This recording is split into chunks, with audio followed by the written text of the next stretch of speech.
Assalamualaikum warahmatullahi wabarakatuh. Perkenalkan, nama saya Priska Paputungan dengan NIM 1314211035, kelas 4D Manajemen Pendidikan. Di sini saya akan menjelaskan tentang hakikat administrasi pembiayaan. Administrasi pembiayaan adalah kebijakan dalam pengadaan keuangan untuk mewujudkan kegiatan kerja yang berupa perencanaan, pengurusan, dan pertanggungjawaban suatu lembaga terhadap penyandang dana, baik individual maupun lembaga. Prinsip administrasi pembiayaan. Menurut Husnurdin, prinsip-prinsip administrasi keuangan yaitu: yang pertama, hemat, tidak mewah, efisien, sesuai dengan teknis yang disyaratkan. Yang kedua, terarah dan terkendali sesuai dengan rencana program atau kegiatan. Yang ketiga, terbuka dan transparan dalam pengertian dari dan untuk apa keuangan lembaga tersebut perlu dicatat dan dipertanggungjawabkan disertai bukti penggunaannya.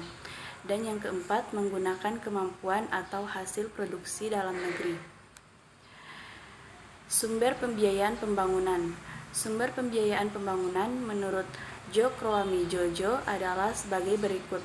Yang pertama, sumber dana dari dalam negeri. Yang kedua, sumber dana dari tabungan masyarakat. Yang ketiga, sumber dana dari luar negeri. Pelaksanaan pembiayaan administrasi pembangunan. Anggaran pengeluaran pada umumnya terbagi atas dua bagian, yaitu anggaran rutin dan anggaran pembangunan. Kemudian sesuai dengan klasifikasi fungsional. Anggaran pembangunan tersebut dibagi untuk anggaran berbagai sektor kegiatan pembangunan. Dalam pelaksanaan pembiayaan, terutama biaya pembangunan perlulah didasarkan atas beberapa pertimbangan. Pertama, pencapaian tujuan kegiatan usaha dengan biaya yang efisien mungkin. Kedua, dapat dipertanggungjawabkan serta sejauh mungkin mengurangi kebocoran dan penyelewengan. Ketiga, pertimbangan manajemen pelaksanaan kegiatan usaha atau proyek yang dibiayai dari anggaran negara. Pengeluaran pada umumnya terbagi atas dua bagian, yaitu anggaran rutin atau pembangunan. Kemudian sesuai dengan klasifikasi fungsional, anggaran pembangunan tersebut dibagi untuk anggaran berbagai sektor kegiatan pembangunan.